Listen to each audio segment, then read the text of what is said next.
Bonjour Internet, c'est le 26e épisode de la Bibliothèque Digestive, et après avoir achevé le cycle Barry Windsor Smith, je voulais changer le rythme des vidéos et amorcer plusieurs thèmes, pas forcément dans un ordre chronologique, afin d'apporter un peu de variété et éviter la lassitude, la vôtre en tant que spectateur et la mienne aussi. Donc pour vous la faire courte, j'entame avec cet épisode un cycle sur John Byrne, et dans le prochain, ce sera un autre thème qui sera débuté.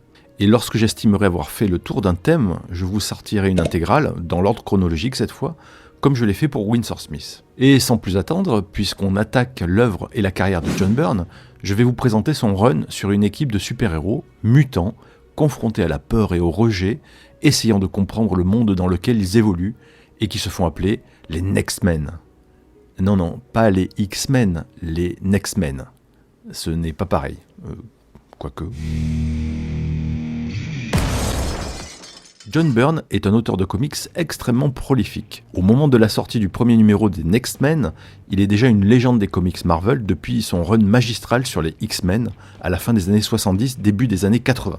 Il finit par dessiner tous les super-héros majeurs de la Maison des Idées, dont un merveilleux passage sur les 4 Fantastiques et sa création Alpha Flight, avant de passer à la concurrence, DC Comics donc, en 1986, pour relancer leur personnage phare, Superman, après leur grand crossover Crisis on Infinite Earths, qui voit le reboot de tout leur univers. Il fait aussi un petit graphic novel de Batman en 3D, avec les fameuses lunettes anaglyphes. Il revient à Marvel en 1989 sur Avengers West Coast pour tout démonter. L'éditeur m'a dit « Faites exploser ça, changez tout, amusez-vous », parce qu'il pensait que la série n'allait nulle part, et qu'elle avait besoin de quelque chose qui attirerait l'attention des lecteurs. Et l'une des choses que j'avais toujours détestées, c'est que Scarlet Witch soit mariée à Vision. Alors j'ai demandé, puis-je le faire ? Puis-je m'en débarrasser ? Et alors, on a tout démoli et on a tout reconstruit. John Byrne quitte la série sur une brouille avec l'éditeur en chef, Tom DeFalco à l'époque, sur un détail concernant les pouvoirs de Scarlet Witch. Et on faisait le numéro dans lequel on disait que les pouvoirs de Scarlet Witch agissaient rétroactivement. Et soudain, l'éditeur-in-chief a dit « Non, vous ne pouvez pas faire ça, vous changez ses pouvoirs. » Je lui ai dit « On en avait parlé. » Et il a dit « Non, on n'en a pas parlé. » Mon éditeur, Howard Mackie, l'éditeur de la série à l'époque, a dit « On en a discuté. » Et l'éditeur-in-chief « Non, on n'en a pas discuté. » Et j'ai dit « Je pensais qu'on l'avait fait. » Alors j'étais là, à plus de la moitié de mon histoire, et on me disait soudain que je ne pouvais pas aller où je voulais, et que je ne pouvais pas faire ce que je voulais. Alors j'ai dit « Je ne sais plus où aller maintenant. Je ne peux plus finir cette histoire. » Alors je suis parti, et Howard m'a soutenu entièrement et m'a dit que c'était la bonne décision parce que l'éditeur-in-chief nous avait baisés. Pourtant, même si ce run fut controversé à l'époque, puisqu'on y voit une Scarlet Witch devenant maléfique après avoir perdu son mari Vision, littéralement démontée et remontée sans la peinture et sans les émotions, le fameux Vision blanc, et surtout perdu ses 2 fils, qui s'avèrent être les fruits de son pouvoir d'altération de la réalité, il fut suffisamment marquant pour que la plupart des idées soient reprises presque telles quelles dans la série télé WandaVision en 2021 et le film Doctor Strange in the Multiverse of Madness en 2022. Toujours en 1989, il lance la série Sensational She-Hulk, dans laquelle il dessine à nouveau la cousine de Hulk qu'il avait déjà illustrée dans les 4 Fantastiques, mais lui donne cette fois-ci le premier rôle et un ton beaucoup plus humoristique. Je cherchais différentes choses à faire, et Mark Greenwald, qui était assistant éditeur, m'a dit « Vous avez toujours bien dessiné She-Hulk, tout le monde aime votre She-Hulk, pourquoi ne pas faire une nouvelle série sur She-Hulk ?» Et j'ai dit « D'accord, ce serait amusant, j'aime She-Hulk. » Et il a dit « Avec une obligation, faites quelque chose qu'on n'a pas encore vu. » Alors j'ai noté différentes idées, et finalement j'ai dit « J'ai toujours aimé les films où les gens se retournent vers la caméra et lui parlent. Alors pourquoi ne pas faire la même chose avec She-Hulk ? Elle sait qu'elle est dans une BD, et il semble qu'elle était le personnage parfait pour ça. » She-Hulk est donc un personnage qui brise constamment le 4e mur, sait qu'elle est dans un comic book et finit par rencontrer son propre dessinateur, John Byrne. Deadpool, un autre personnage Marvel, mais issu des comics X-Men, reprendra ce gimmick et en fera sa marque de fabrique quelques années plus tard. John Byrne quitte cette série au bout du 8e numéro, encore une fois pour un différend artistique avec l'éditeur. Mais il y reviendra en 1991 pour un run beaucoup plus long cette fois. Entre 1989 et 1990, il fait les crayonnés sur une poignée d'épisodes sur la série solo de Wolverine, qui ne sont pas forcément mémorables, mais sur lesquels il semble se défouler.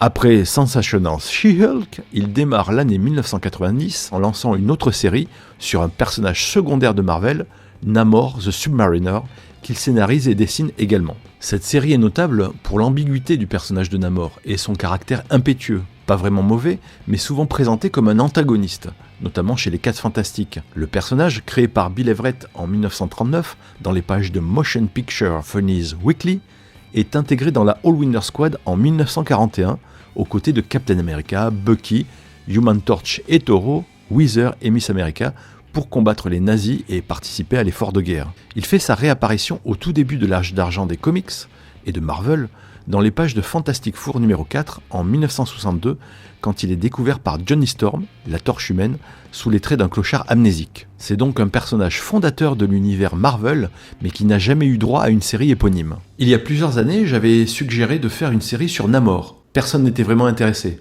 Alors quand ils ont enfin voulu en faire une, et comme j'avais suggéré de la faire, Terry Cabana, qui était l'éditeur, m'a appelé, m'a demandé si je voulais la faire, et m'a dit qu'il voulait axer l'histoire sur le monde des affaires, plutôt que sur Atlantis. Et j'ai dit, bien sûr, ça me semble amusant, et c'est comme ça que ça a commencé. Il laisse le dessin au débutant Jay Lee, à partir du numéro 26, et finit par se lasser de sa propre série en abandonnant le scénario au numéro 33 dans les mains de Bob Arras, lui laissant le soin de conclure l'intrigue sur Master Khan et Iron Fist. Parallèlement à cette série, il saisit l'occasion de scénariser Iron Man, un personnage qu'il a toujours apprécié, mais aussi afin de pouvoir travailler avec le dessinateur John Romita Jr., dont il admire le travail. Entre 1991 et 1992, il gère, tous les mois, quasiment à lui tout seul, le scénario de 3 séries continues et le dessin de 2 d'entre elles. Il trouve le temps de sortir la mini-série OMAC en 1991 et le graphic novel Green Lantern Gauntlet's Tale chez le concurrent DC, et publie en 1992 son second roman The Whipping Boy. Si on devait illustrer la définition de staccanoviste des comics, on mettrait la photo du John Byrne de cette époque. Je dessine normalement 3 pages par jour. Alors la première chose que je fais le matin en me levant, c'est de m'installer devant mon ordinateur et je tape 3 pages de dialogue pour la journée. Puis j'imprime ce dialogue et je le colle sur les pages dans les grilles que j'ai dessinées, puis je dessine autour des dialogues. Le tout me prend habituellement de 7h du matin à 3h30, 4h de l'après-midi. Mais où se situe Next Men dans cette production de masse ? John Byrne's Next Men, c'est le titre officiel de la série, mais je vais simplement l'appeler Next Men. Next Men donc commence sa publication en épisode de 8 pages en noir et blanc à partir de septembre 1991 dans le comic book anthologique Dark Horse Presents numéro 54 qui contient 3 autres histoires, dont Sin City par Frank Miller qui a débuté quelques mois plus tôt. L'histoire se termine sur un cliffhanger dans Dark Horse Presents numéro 57 en décembre 1991 qui appelle tout naturellement une conclusion, voire une suite. D'ailleurs, dans le courrier des lecteurs de ce dernier épisode, Randy Stradley, l'éditeur de Dark Horse Presents, mentionne l'arrivée dès le mois prochain de la nouvelle série Next Men. Et en janvier 1992, Next Men numéro 1 débarque, tout en couleur, et toujours chez Dark Horse, et reprend là où Dark Horse Presents numéro 57 s'était arrêté. Enfin, 2 pages plus tôt. John Byrne est un petit malin, mais je ne vais pas vous gâcher le suspense. Un Next Men numéro 0 débarque en février et s'intercale entre le numéro 1 de janvier et le numéro 2, qui sort donc en mars, et qui collecte les épisodes publiés dans Dark Horse Presents, mais cette fois-ci en couleur. Mais puisque vous le voyez, je suis en train de le feuilleter, John Byrne sort en novembre 1991 un graphic novel de science-fiction 2112, ou plus exactement John Byrne's 2112. Cette histoire finalement assez classique de SF est alors vendue comme un prélude à Next Men, dont le récit est situé dans le présent, ou peut-être une conclusion, on ne sait pas, puisque l'intrigue de ce graphic novel se déroule dans le futur dystopique de l'année 2112. Au moment de sa sortie, la publication en épisode de Next Men ne permet pas de faire le lien directement avec 2112. Aucun élément de l'histoire, aucun personnage ne permet de voir où Byrne va en venir avec ces 2 récits, ou peut-être une allusion d'un vague événement au XXe siècle, mais je vais y revenir plus tard. Finalement, à l'épisode numéro 2 de Next Men, nous avons la confirmation d'un univers commun, avec l'apparition d'un personnage important apparu dans 2112, et si ça ne suffisait pas dans le courrier des lecteurs de ce numéro, John Byrne confirme ce lien à un lecteur du nom de Roll Hurst, qui déclare qu'il sait que 2112 prend place longtemps après Next Men. Mais cette sensation de bricolage de 2 intrigues n'est pas sans fondement. Si on cherche un peu les origines de cette histoire, John Byrne fait preuve d'une certaine franchise. Pourriez-vous nous parler de la genèse des Next Men ? Ça a commencé chez Marvel, je crois.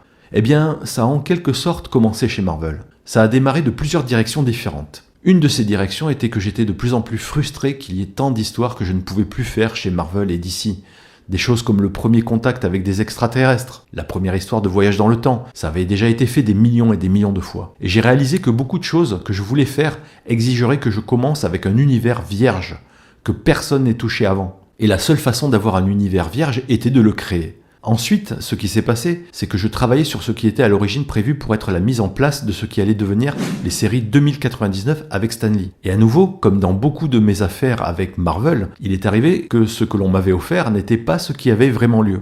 Alors j'ai repris ma part du projet, c'est-à-dire les dessins et l'histoire, je l'ai dialogué moi-même et je l'ai offert à Dark Horse comme un projet totalement différent qui est devenu 2112. Mais comme 2112 avait été créé pour être ce qu'en Amérique on appelle le pilote, le premier numéro d'une nouvelle série, il ne se lisait pas très bien à mon avis, quoi que je fasse, parce qu'il se lisait comme un premier chapitre, pas comme un livre entier. Et j'ai réalisé qu'en y ajoutant plusieurs références, ici et là, je pouvais le transformer en une partie de l'univers des Next-Men et qu'il pourrait se lire comme quelque chose d'entier, parce qu'il en ferait partie.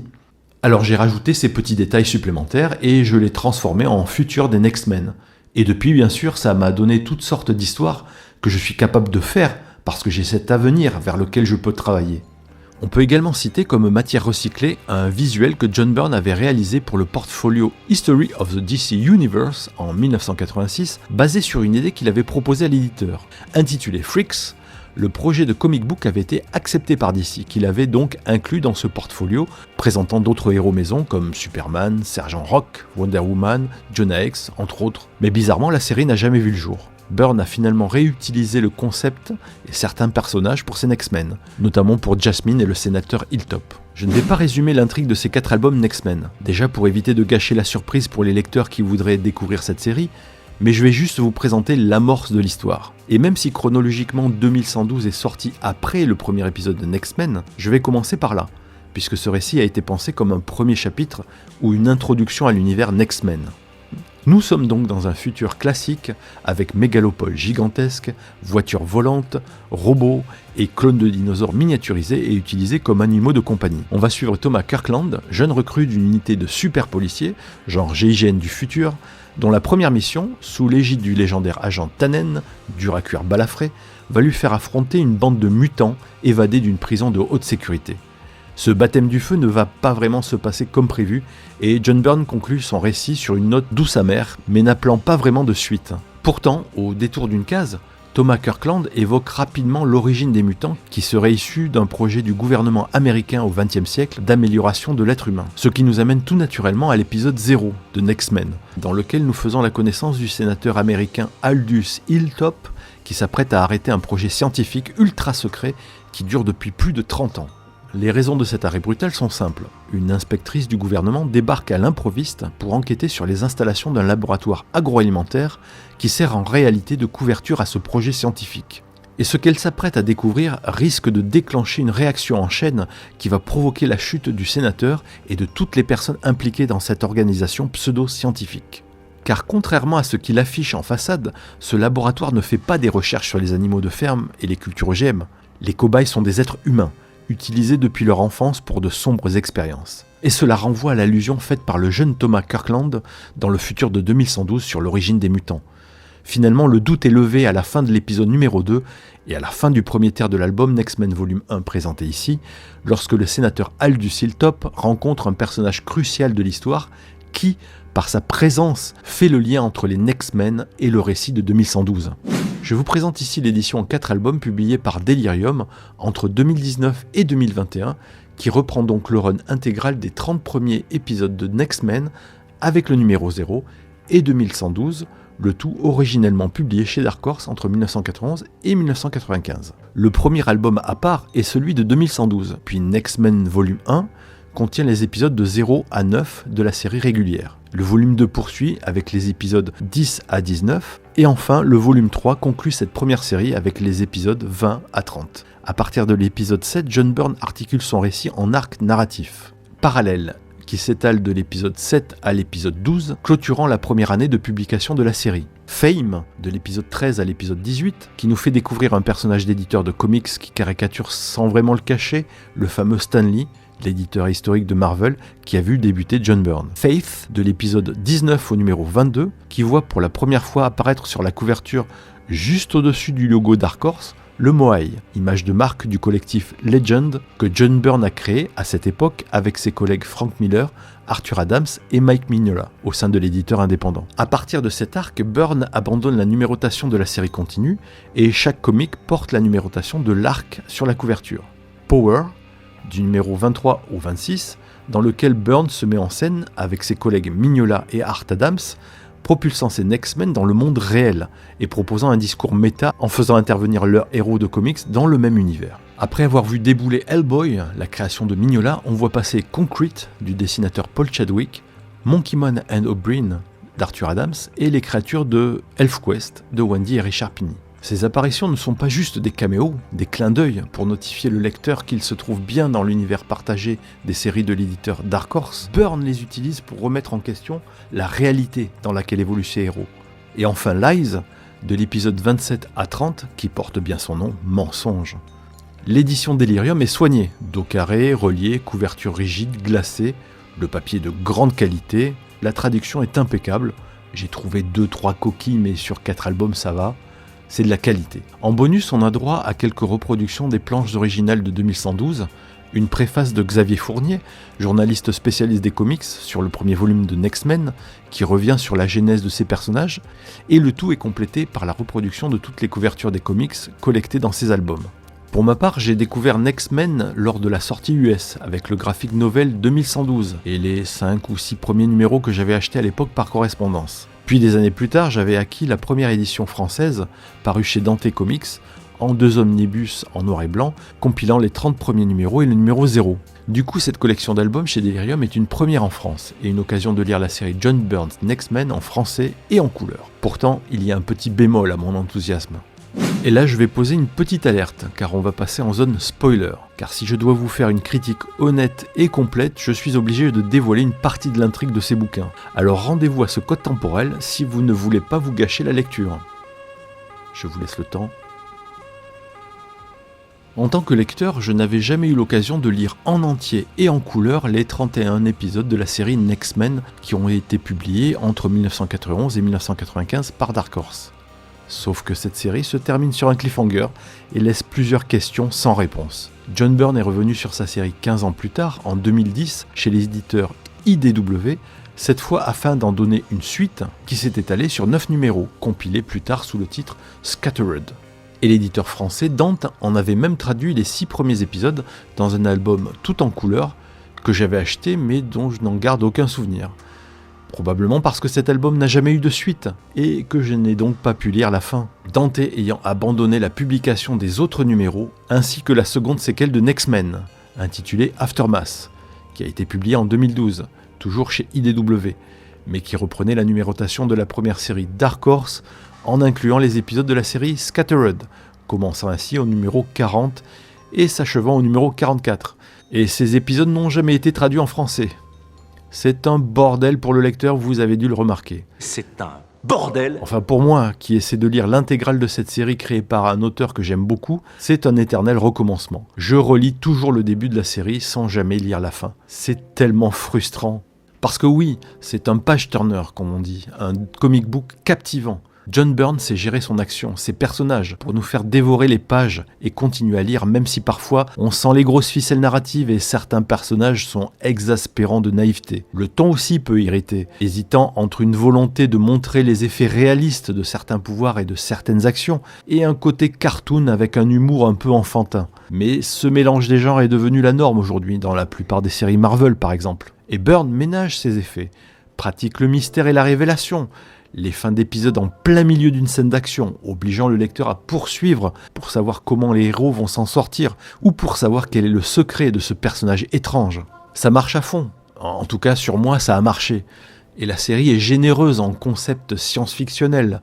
Outre les X-Men et leurs pouvoirs surhumains, on a des savants fous, du voyage dans le temps, de la réalité virtuelle, des créatures monstrueuses, des complots. Byrne s'amuse à créer un monde dans lequel il peut mettre tous ses jouets. Mais au-delà de ça, il donne une interprétation métatextuelle du super-héros Marvel, en intégrant dans son arc Fame un éditeur gentiment inspiré de Stan Lee qui tente de vendre des comics basés sur 5 jeunes possédant des capacités surhumaines qu'il va présenter comme d'authentiques super-héros, grâce à une campagne marketing agressive et ridicule. Nos 5 héros se verront affublés de costumes et de noms de codes de super-héros qui ne sont pas sans rappeler certains personnages de Image Comics, qui cartonnaient à l'époque de la sortie de ces épisodes de X-Men. Bref, en lisant cette BD, je me disais que ça ferait un excellent scénario pour une série TV. En ce qui concerne les dessins, le style de Byrne est plutôt bon sur la série Next Men, et juste moyen sur 2112. C'est là où on peut sentir que le graphic novel a été une commande, Byrne l'ayant traité en mode automatique, mais Next Men paraît plus soigné, plus audacieux. Il tente quelques effets graphiques inattendus, notamment de la violence et de la nudité, même si cela reste assez prude. Et j'avoue que je suis également fan de ces descriptions de machines, de robots, de laboratoires de créatures. Il se fait plaisir et ça se voit. On peut lui reprocher quelques facilités dans son style, notamment sur certains visages qui se ressemblent beaucoup, ou des vues d'ensemble qui sont des photocopies de photos à peine retouchées. Mais le rythme est fluide et soutenu. Les intrigues et les personnages principaux sont passionnants, et ces petits détails négatifs ne gâchent pas la lecture, sauf si vous êtes allergique au style John Byrne, auquel cas, passez votre chemin, parce que là il est à 200%. Je lui donne donc la note de 6,5 sur 10. J'aurais pu donner 7 sur 10 ou plus, mais pour les raisons décrites dans la partie spoiler, je ne peux pas. Mais sait-on jamais, ça pourrait changer. Et voilà, je reviendrai bientôt sur la carrière de John Byrne, mais en attendant, vous pouvez me laisser un pouce en l'air si vous avez aimé cette vidéo, commentez-la si vous voulez donner votre avis sur Next Men, ou m'insulter parce que je dis des conneries, et partagez-la sur vos réseaux sociaux, ça m'encourage, et ça fait monter la chaîne dans le référencement. Merci à tous, à bientôt, ciao Internet.